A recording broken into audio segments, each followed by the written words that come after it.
샬롬. 네, 오랜만에 뵙겠습니다. 오늘은 세 가지 주제에 대해서 생각해 보려고 하는데요. 첫 번째는 구원이란 무엇인가? 성경적인 구원의 의미. 두 번째는 죄인의 정체성. 세 번째는 고행인가? 행복인가? 이 세 가지 주제를 놓고 우리가 한번 생각해 보도록 하겠습니다. 우선은 구원에 대해서 한번 살펴보도록 하겠습니다. 구원의 의미가 너무나 중요한 이유는 바로 예수와의 이름이 바로 구원이기 때문이죠.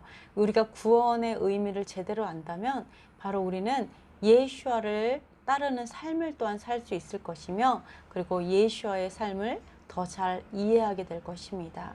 그리고 우리가 진정한 구원의 삶이 무엇인지 구원으로 한 걸음 더 깊이 가까이 다가갈 수 있을 것입니다. 그래서 구원의 의미는 너무나 중요하다고 볼 수가 있습니다. 우리는 사실은 구원파의 아픔을 우리 교회는 가지고 있습니다. 구원파로 인해서 죽은 사람은 사실은 구원파에 있는 사람이 아니라 오히려 우리의 다음 세대가 정말 죽음을 당할 수밖에 없었습니다. 이것은 우리의 책임이라고 저는 또 생각을 합니다. 우리의 잘못된 구원론으로 인해서 우리 다음 세대에게 소망이 없어진다면 우리는 이 구원론이 얼마나 중요한지 우리가 잘 살펴봐야 될 것이며, 그리고 우리가 잘못된 구원론을 가지고 있다면 결국은 우리 다음 세대를 희생시키는 세대가 될 것이기 때문입니다. 히브리어로 예수와는 구원을 의미합니다. 성경에서 이 동사가 하늘로의 탈출, 도피 이런 의미라기보다는 오히려 자세히 연구해 보면 자유롭게 하다, 악으로부터 구제하다, 압제로부터 벗어나다가 중심 사상임을 우리가 알 수가 있습니다. 즉 안전, 복지, 번영, 그리고 승리 이런 뜻을 가지고 있다라고 볼 수가 있습니다. 사실 이런 것은 다른 말로 얘기하면 축복, 치유, 축사, 예언 이런 것들이 사실은 모두 구원의 의미다라는 것입니다. 왜냐하면 우리가 저주로부터 건짐을 받는 것, 그쵸? 죄로 인해서 저주가 오죠. 이 저주로부터 구원을 받으면 축복이 됩니다. 그죠? 그리고 또한 죄로부터 질병을 가지고 있다면 질병으로부터 구원받는 것, 건짐을 받는 것이 또한 치유입니다. 마찬가지로 우리가 귀신 들렸을 때 예수와께서 귀신 들린 자에게 그 귀신을 쫓아내고 구원받았다라고 말씀하시죠. 마찬가지로 귀신의 그런 압제로부터 벗어나는 것이 축사이고 구원이라는 것입니다. 우리가 앞으로 어떻게 걸어가야 될지 알지 못하는 어두움 가운데서 하나님께서 빛을 주시고 예언을 통해서 그 길을 걸어가게 하시는 것, 그것도 하나의 구원의 의미가 되겠습니다.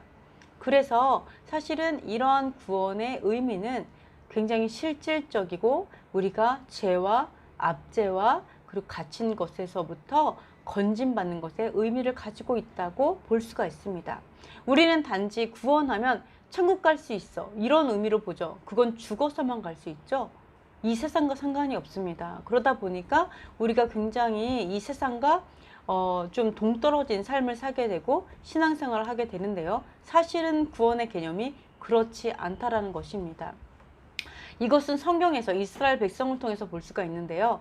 이스라엘 백성이 애굽에서 출애굽을 하죠. 출애굽을 해서 홍해를 건너왔을 때 그때 그들은 구원하신 그 구원을 찬양을 합니다. 이스라엘 백성과 모세가 어떻게 말을 하냐면 이때 모세와 이스라엘 자손이 이 노래로 여호와께 노래하니 일렀을 때 내가 여호와를 찬송하리니 그는 높고 영화로우시며 말과 그 탄 자를 바다에 던지셨음이로다. 여호와는 나의 힘이요 노래시며 나의 구원이시로다. 그는 나의 하나님이시니 내가 그를 찬송할 것이요 내 아버지의 하나님이시니 내가 그를 높이리로다. 이들이 과연 출애굽한 다음에 바로 천국에 갔나요? 그러지 않죠. 그들은 광야를 가게 됩니다. 바로 이 구원은 죄로부터 구원을 받았어요. 구원이라는 건 뭐냐? 죄로부터 건짐을 받았죠. 애굽의 압제로부터 건져짐을 받았다. 이것이 바로 구원의 개념이라는 것입니다. 우리가 어떤 속박에서 풀려지는 것, 죄로부터 벗어나는 것, 죄성으로부터 빠져나오는 것, 이런 것이 구원이지, 우리가 흔히 알고 있는 천국 가는 것, 이렇게 한다면 성경적인 어떤 관점이랑 굉장히 다르다라는 걸 우리가 볼 수가 있습니다. 우리가 아까 말한 것처럼 내가 단지 죽어서 가는 천국만 생각한다면 이 땅의 삶이 우리가 거룩해지지 않을 수가 있으며 그걸로 인해서 우리가 다음 세대를 잃어버릴 수 있다는 것입니다. 출애굽 사건을 통해서 하나님의 구원은 영적인 복지와 마찬가지로 영적인 복지도 물론 이제 나타나죠. 그러나 실질적인 것에 대한 관심도 포함하고 있음을 우리에게 가르쳐 주고 있습니다. 그렇죠? 실질적으로 건져냈고요. 실질적으로 바다를 가르셨고 실질적으로 그들을 구원해 냈습니다. 그죠? 실질적으로 이 광야에서 40년을 방황하게 하시고 전쟁하고 가나안 땅에 들어가게 하는 실질적인 구원의 그 일들을 하나님께서는 보여주고 있다는 것입니다. 실질적으로 우리의 삶에도 똑같이 일을 하십니다. 이것을 우리가 신약에서도 볼 수 있죠. 죽은 나사로가 살아날 것이다 라고 얘기했을 때 그때 마르다는 네 맞습니다. 그렇죠. 죽으면 부활하겠죠. 이렇게 해석을 했습니다. 그때 예수와께서는 그런 마르다를 바라보시면서 바로 무덤을 향해서 명령하였습니다. 죽은 나사로야 일어나라 라고 말씀하셨죠. 나사로야 걸어 나오라 라고 얘기했을 때 실질적으로 어떤 영적인 어떤 해석으로 근데 살아났다 이것이 아니라 진짜로 죽은 자가 살아나서 걸어 나왔습니다. 이와 같이 성경은 실제적인 내용이라는 것입니다. 마찬가지로 구원도 실제적인 내용이다. 만약에 성경이 이렇게 비유적이고 영적인 그런 것이기만 한다면 예수께서 죽으실 필요가 없어질 것입니다. 그냥 말씀만 하시면 되죠. 영적으로. 그죠? 그러나 예수와께서는 실제적으로 이 땅에 육체를 입고 오셨고 실제적으로 채찍에 맞으시고 죽으셨습니다. 바로 이것이 성경이 말하는 것이며 바로 신앙생활은 바로 실제인 것입니다. 그래서 구원도 바로 실제인데요. 세상으로부터 떠나는 것에 있는 것이 결코 아닙니다. 그래서 구원은 이 땅에서 압제하는 모든 것을 깨트리고 하나님의 백성을 자유케 하는 하나님의 능력이 구원이라고 할 수 있습니다. 그래서 예수와의 삶은 어떻게 볼 수 있죠? 바로 구원에 대한 주석이라고 볼 수가 있습니다. 무엇이 구원인가? 바로 예수와의 삶 자체가 구원이라는 것입니다. 구원에 대한 주석이 바로 예수와다. 예수 그리스도다. 이렇게 우리가 볼 수가 있습니다. 우리 제자들도 마찬가지고요. 이스라엘 백성들도 마찬가지죠. 구원 받았어요. 우리도 그런 생각 했었잖아요. 구원 받았으면 그냥 바로 죽고 천국 갔으면 좋겠다. 이 땅에 난 소망 없어. 이런 생각을 굉장히 많이 했습니다. 그러나 하나님께서는 하늘나라에 데려가지 않으셨어요. 심지어 십자가에서 죽으실 때조차도 제자들 한 명도 데려가지 않으셨습니다. 그죠? 그런 것이 아니라 이스라엘 백성에게 광야 40년이 필요했듯이 제자들도 반드시 이 땅에서 이루어야 될 사명이 있다는 것입니다. 예수와께서는 그 사명을 감당을 했기 때문에 주어진 모든 일들을 감당했기 때문에 다 이루었다 하시고 또 하늘나라에 정말 하나님의 그 영원한 나라에 가실 수 있었던 것입니다. 우리도 이 땅에서 그 구원의 사역들을 다 사명을 감당해야만 한다는 것입니다. 그것이 우리가 여기 광야에 있는 목적이고 이 땅에 있는 목적이라는 것입니다. 그것은 구원을 이루기 위한 이 땅에 있는 것은 우리는 구원을 이루라고 하였죠. 구원은 이루라 이렇게 바울이 이야기했습니다. 우리는 구원을 받았어요. 출애굽을 통해서. 하지만 우리 구원을 계속 받아야 돼요. 그죠? 네, 죄로부터 구원 받아야 되고 너무나 많은 죄를 졌죠. 그런 모든 죄로부터 구원함을 받아야 됩니다. 그죠? 그리고 나중에는 온전한 구원에 이르기까지 우리는 구원을 이루어가는 연습을 해야 될 것입니다. 훈련을 해야 될 것입니다.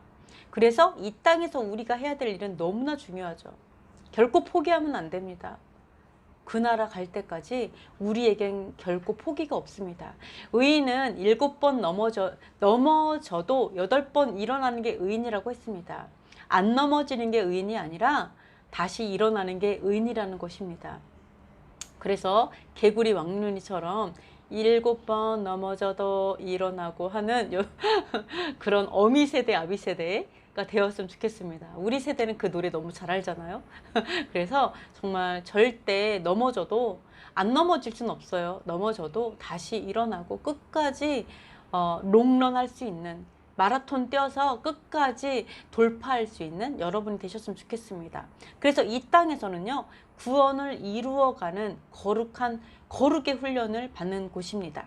거룩의 훈련을 받고, 그리고 또 하나는 거룩함을 계속 이루어야 합니다. 모든 삶 가운데 내가 거룩하니 너희가 거룩하라, 이렇게 하나님께서 말씀하셨죠. 그 거룩한 제사장의 그런 거룩을 이루어야 합니다. 그리고 예수와께서 예수와의 제자죠. 우리는 예수와의 제자로서 자유케 하는 기름 부음 받은 자의 사역을 해야 합니다. 예수와께서 어떻게 하셨죠? 눈먼 자를 보게 하셨습니다.